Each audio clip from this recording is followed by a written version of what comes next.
So when you're out there and you do hear that crowd, how does that differ from pro wrestling? Because you're a guy who has played to a crowd for a long time, and I mean, obviously the charisma translates because you've got a presence in there. And you took, I mean, one of the unfortunate things that happened in your last fight and applied it to pro wrestling. So there is a crossover there. But is there a spot where you draw the line and you say, okay, I'm not bringing that crossover here, I'm not bringing that crossover there? Oh, I don't know. I think it always pays to be a character. It always pays to be entertaining, to have charisma, to have like a certain way that you look or make people feel. It's always good. As a wrestler, you know, that was one of my toughest things to learn getting into the pro wrestling business is like, you know, guys, character is bigger than being able to have a 5-star wrestling match every time.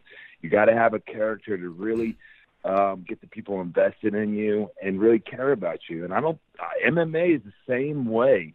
Now, are you going to have a different style of character? You're not going to be quite so over the top because you'll get your shit called out with the right hand, and then all of a sudden that character is gone. But at the same time, I really enjoy MMA audience because I'm used to playing to a crowd.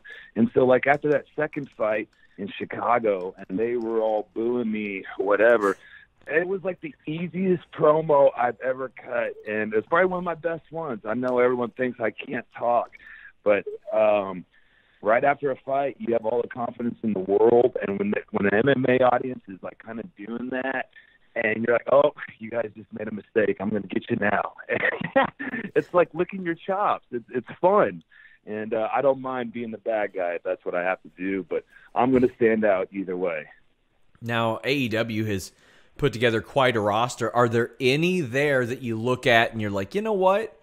I could see them in the Bellator cage. I could see them holding their own there. I mean, not in AEW, but I mean, Razor of the Authors of Pain, he is a Bellator veteran. A lot of people don't realize that. Like, there are legitimate MMA prospects that are peppered throughout pro wrestling.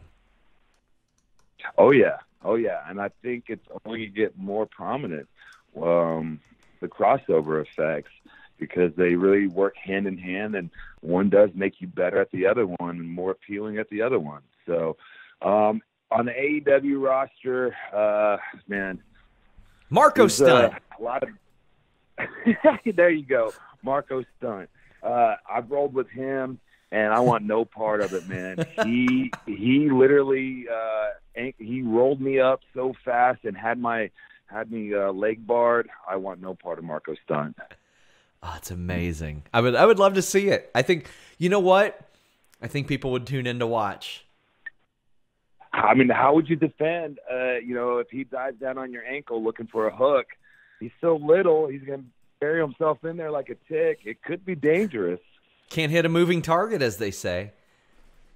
Yeah, but too bad he's as big as my, I left something bigger in the toilet earlier, but you know what? We'll figure it out. If they start a super atomweight division in Bellator, he's gonna be there for it.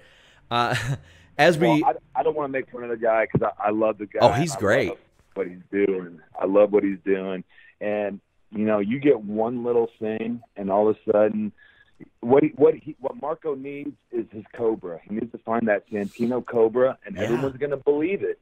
And there you go. Oh, my God. I saw him get thrown like 10 feet in the air the first time I ever saw him, and he pulled the guy down that threw him up with a code breaker.